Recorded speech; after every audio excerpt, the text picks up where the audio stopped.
Salle de réunion Serigne-Oleba de la pairie de Yamoussoukro. C'est le lieu choisi pour la deuxième réunion du conseil du district au titre de l'année 2023. Le rapport financier laisse entrevoir des notes d'espoir quant aux investissements. À notre arrivée à la tête du district, par la bienveillante volonté de son Excellence M. Alassane Ouattara, président de la République, le taux de réalisation des investissements du district avoisinait les 5%. Aujourd'hui, après quelques années d'exercice, je puis vous affirmer que nous sommes à 60% de taux de réalisation de nos investissements. La Côte d'Ivoire s'apprête à vivre deux événements. La politique avec les élections locales en septembre, la CAN de football dès janvier 2024. Le Conseil a abordé les deux sujets. Cette session est la dernière qui se tient avant les élections couplées des municipales et des régionales du 2 septembre 2023. Et je voudrais, depuis cette tribune, lancer un appel de paix et de concorde. Je voudrais donc vous engager à faire en sorte que ce que nous avons vécu en 2020 à Yamoussoukro ne se reproduise plus jamais dans cette ville de paix. La tenue de la CAN, Coupe d'Afrique des Nations. Notre capitale a été choisie pour accueillir certaines équipes et quelques matchs. Nous devons nous mobiliser pour faire le meilleur des accueils à nos hôtes. Le Conseil a également donné son accord pour le baptême de la nationale A3 qui traverse Yamoussoukro du nom de boulevard Félix Houphouët-Boigny. La salle de réunion du district sise à la fondation s'appellera désormais salle Jean-Kona Bani. Et dès la rentrée prochaine, le lycée de Kossou portera le nom de Aoussou Kofi.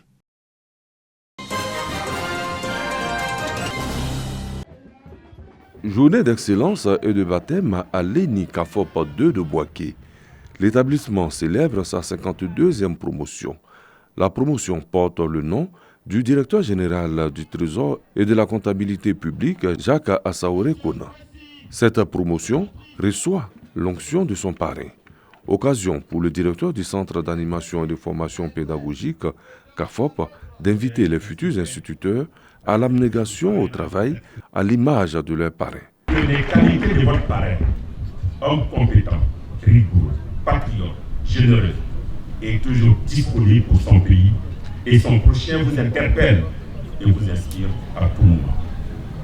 Sachez que l'amour pour son pays, l'amour pour son métier et l'amour pour le prochain sont des leviers indispensables pour être un fonctionnaire exemplaire. Le parrain souligne l'important rôle de l'enseignant et l'engagement du président de la République, Alassane Ouattara, à bâtir une école ivoirienne de qualité. Le président de la République, son Excellence Alassane Ouattara, a compris cela, a compris l'importance de votre rôle. C'est pour ça que depuis qu'il est là, il a entrepris d'améliorer vos conditions de vie et de travail. Les constructions d'écoles se sont multipliées dans nos régions. L'effectif de la promotion 2021-2023 de l'ENI Kafop 2 est de 585 élèves maîtres.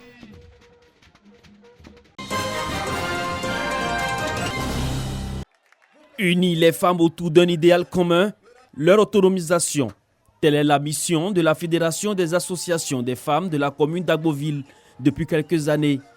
Après 8 années d'existence, l'organisation honore ses membres, les pionniers et des responsables d'associations pour leur engagement pour la cause de la femme. On cherche à être des femmes libres, on cherche à être des femmes, pour ne pas exagérer, bien naturelles. Si vous voyez qu'aujourd'hui, les femmes se sont mises ensemble, c'est parce qu'elles ont compris que des fois des garanties vont être dégagées pour pouvoir permettre aux femmes d'exercer des activités génératives de revenus, pour pouvoir être autonomes. Relevant les actions menées dans le cadre de l'amélioration des conditions de vie des femmes d'Agboville, Pierre Demba, président du conseil régional de la Yébi-Tiassa, salue la résilience dont elles font preuve pour leur épanouissement. Je pense que vous avez fait vraiment du bon travail au milieu de vos sœurs, de vos filles, pour que Agboville soit soudée, pour que les femmes d'Agboville soient ensemble. La Fédération des associations des femmes de la commune d'Agboville compte à ce jour plus de 120 associations.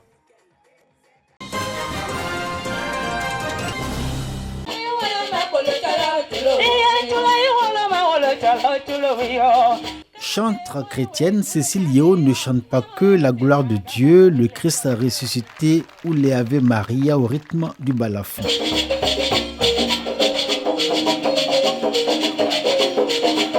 Ses compositions sont aussi une satire sociale, une interpellation sur les maux qui gangrènent la société et les grandes questions du moment, comme la réconciliation, la paix, le vivre ensemble et l'extrémisme violent dans les zones frontalières. Cette chanson, c'est une leçon de vie, en ce sens qu'elle diffuse des messages extrêmement pertinents, des messages de haute portée spirituelle, mais des messages aussi de haute portée morale. Le concert gratuit de Cécile Yeo, place Bandala à Korogo, a été une tribune pour sensibiliser les populations à s'engager dans la lutte contre ce phénomène.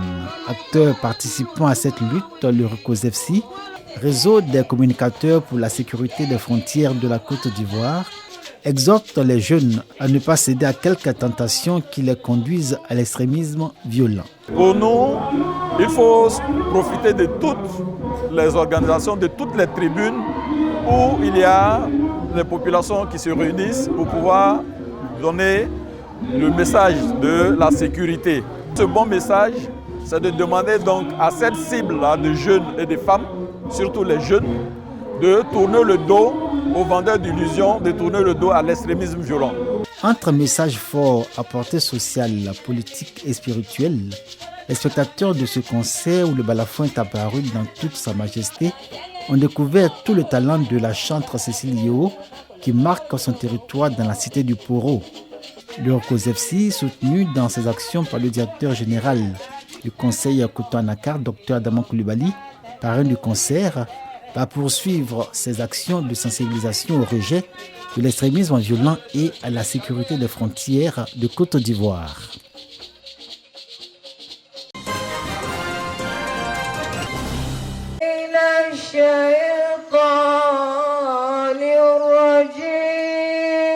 Cet enfant fait partie des 85 enfants musulmans ayant bénéficié de formations spirituelles et de jeux pendant les 10 jours qu'a duré le centre aéré éducatif tenu dans le village de Malamalakro, dans le département de Tiapoum. À l'origine de cette activité de portée sociale et spirituelle, le député de Tiapoum, Bakary Camara. Si vous n'avez pas de foi, vous n'avez pas de repère. Si vous n'avez pas de foi, vous n'avez pas de peur dans le cœur. Si vous n'avez pas de foi, vous n'avez pas de direction. Après la foi, pour être utile à son pays, pour être utile à sa communauté, il est dit, il faut se former, il faut apprendre. Vous, école confessionnelle, vous l'avez si bien compris.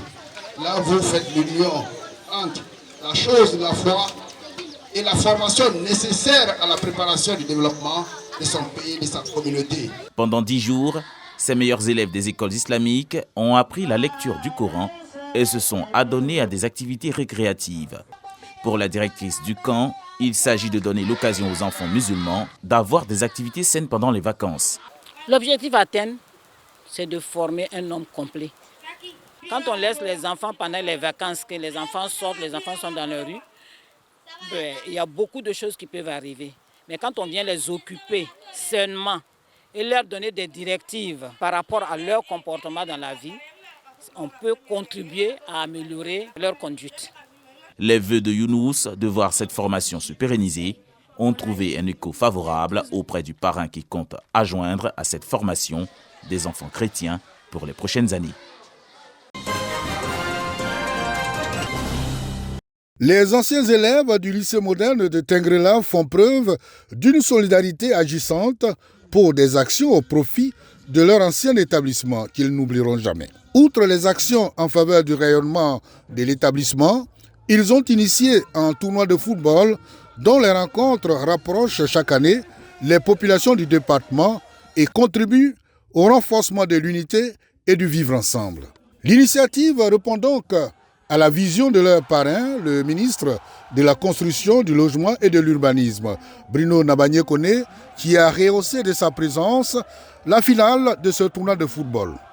Nous prenons effectivement la cohésion, l'entente et le sport aide à cela.